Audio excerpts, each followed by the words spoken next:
Hello, good morning, everyone. Well, as I was letting you guys know yesterday about the brief that was put in the appeals court for the Seventh Circuit, as I said, R. Kelly has someone who is going to be a friend of the court. And it's called a amicus curiae brief and a petition for writ of mandamus. Now, an amicus curiae brief and a petition for writ of mandamus are district legal filings, but they can be related in specific legal contexts, particularly in cases involving government agencies and potentially long delays in decision making. Now, amicus curiae brief, which means friend of the court. An amicus curiae brief is submitted by an individual or organization not directly involved in the lawsuit, but who has a strong interest in the outcome of the case and wants to offer information or perspective to the court. It's a way for concerned parties to influence a court's decision, ensuring that the legal effects of a ruling are not solely based on the arguments of the direct parties. So, for example, an organization concerned about immigrant investors, visa delays might file an amicus brief in a mandamus case related to such delays to support the investors' arguments and highlight the broader implications of the delays. Now, the petition for writ of mandamus. Writ of mandamus is a court order compelling a government official or agency to perform a specific action that they are legally obligated to do, especially when there's an unreasonable delay in doing so. In the context of the immigration cases, a writ of mandamus might be filed to force USCIS or another agency to adjudicate a pending application that has been excessively delayed beyond its normal processing time. So the goal is to compel action, not to influence the final decision, approval, or denial of the application. So how they connect. In some cases, organizations or individuals with relevant expertise or a vested interest in the outcome of a mandamus petition might file an amicus curiae brief in support of the mandamus petition.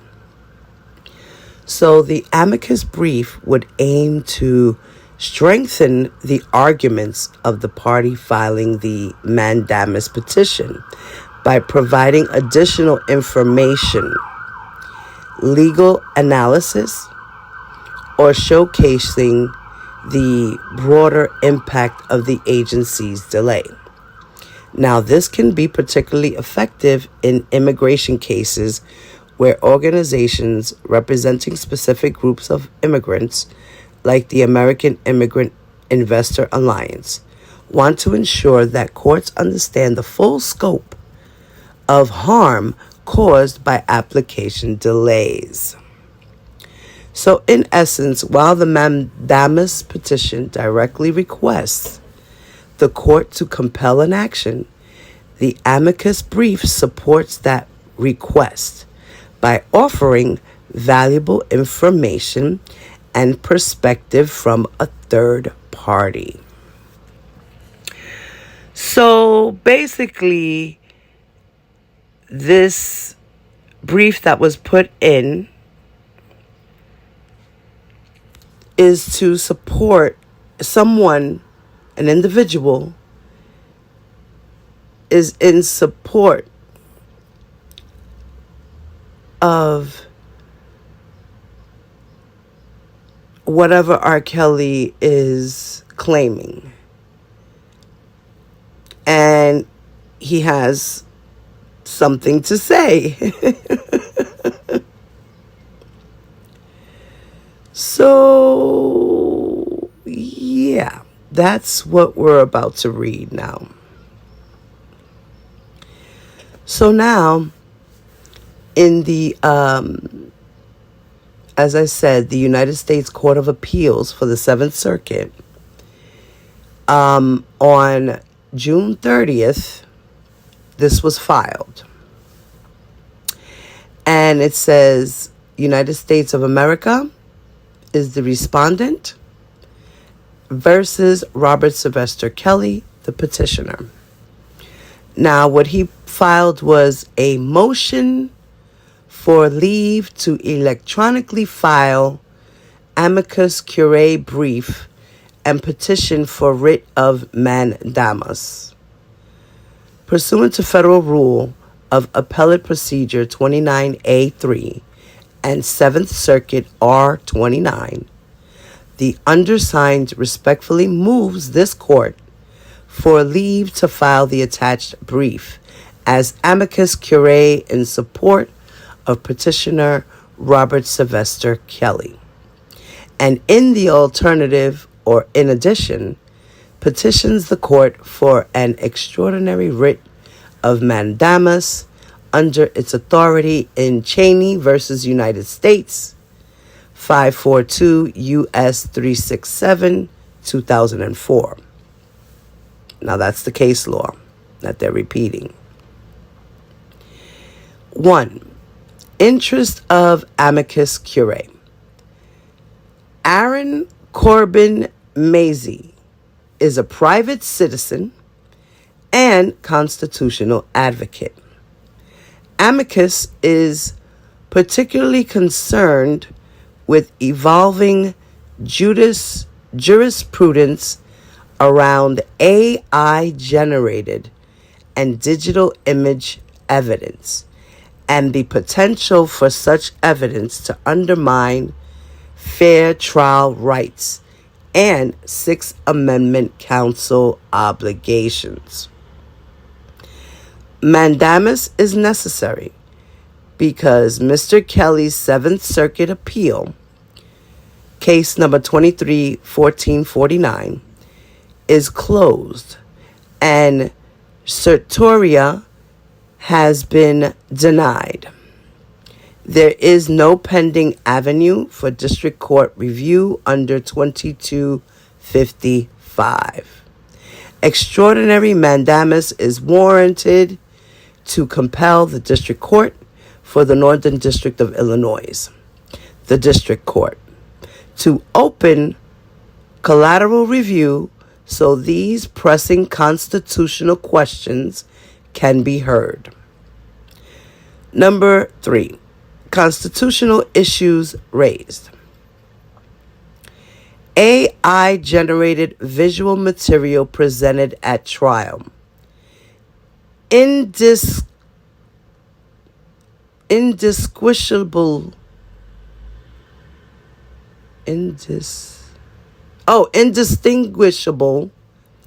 from CSAM. Implicates First, Fourth, Sixth, and 14th Amendment protections.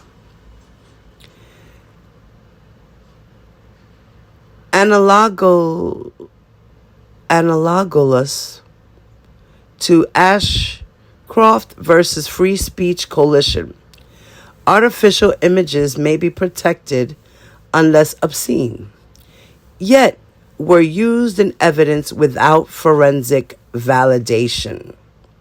So counsel was not afforded the opportunity to challenge admissibility through digital source analysis or expert testimony, violating the Sixth Amendment's guarantees of effective representation and confrontation. Number 4, relief sought. Grant leave to file the attached amicus curiae brief and issue mandamus to direct the district court to open 2255 reconsideration or at a minimum to review these constitutional claims. Respectfully submitted, Aaron Corbin Mazie, amicus curiae, and then it says the address, and it was dated June 30th of 2025. So, brief of amicus curiae in support of petition for writ of mandamus and post-conviction review. Interest of amicus curiae. Amicus appears to assist the court in evaluating emerging constitutional issues related to AI-generated digital evidence and its impact on substantive and procedural rights, particularly given no alternative review remains for Mr. Kelly. Introduction. Mandamus is warranted to compel a district post-conviction review because R. Kelly remains incarcerated. His appeal is closed, and new constitutional questions of first impression persist, linked to digital sourced visual evidence.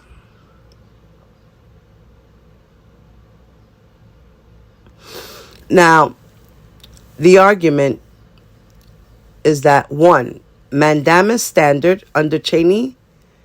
Mandamus is appropriate when the petitioner's right to relief is clear and indisputable. The court is satisfied that no other adequate means exists to obtain relief, and the writ is appropriate under the court's discretion. Here, Mr. Kelly has no pending 2255 proceedings, no right to reopen the appeal, and the district has not indicated willingness to consider new constitutional claims. Number 2, AI-generated visual evidence tempts constitutional error. Federal law defines CSAM based on descriptions irrespective of actual minors. 18 U.S.C. 2256, Ashcroft versus Free Speech Coalition, holds non-actual depictions are protected unless obscene. At trial, images resembling minors were admitted without source verification or forensics expert testimony. Defense counsel lacked opportunity to challenge authenticity or retention, violating confrontation and effective assistance rights. 3, the evidence undermines due process and fair trial. Counsel's failure to investigate and challenge digital sources undermines Strickland versus Washington, 466 U.S. 668, 1984. The unchecked presentation of synthetic imagery risk jurors' prejudice and cast a shadow on the verdict. Number 4, post-conviction review is the proper forum. Section 2255 provides the pathway to challenge such constitutional defects. Mandamus is the only available jurisdictional remedy at this stage. Conclusion. Amicus urges the court to grant leave to file this brief and to issue a writ of mandamus directing the Northern District of Illinois to initiate post-conviction review of R. Kelly's constitutional claims. Respectfully submitted, Aaron Corbin Mazie, amicus curiae. Dated June 30th of 2025. United States Courts of Appeals for the Seventh Circuit, Notice of Appearance, case title United States Robert Sylvester Kelly, docket number 23-1449. Please enter my appearance in this matter on behalf of amicus curiae, and that is Mr. Aaron Corbin Mazie.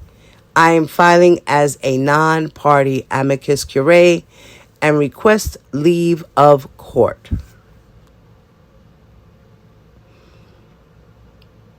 So the district court number, the petition for writ of mandamus is R. Kelly's Chicago, Illinois case, 19 CR 00567. And the district judge is Martha M. Picold. And the case was filed on June 30th of 2025. The above captioned appeal has been docketed in the United States Courts of Appeals for the Seventh Circuit. Okay? So that is it. That is all, guys. So let me know what you guys think in the comments. Let me know what you guys think in the comments about this brief that was filed by someone who is an individual who is in support of this document being submitted to court. So he's trying to fight for R. Kelly that the digital evidence that was brought into the Chicago trial, the pictures of the minors, the videos, were not looked at by a forensic analysis to authenticate the videos and the pictures. So that's what's going on, guys. So let me know what you think about this in the comments. R. Kelly ain't getting out of jail till 2045. He needs to stop his shenanigans already. He's making things worse for himself. So, guys, don't forget to hit that like button. Subscribe to the channel if you're not. Thank you, and have a wonderful day, y'all. Peace.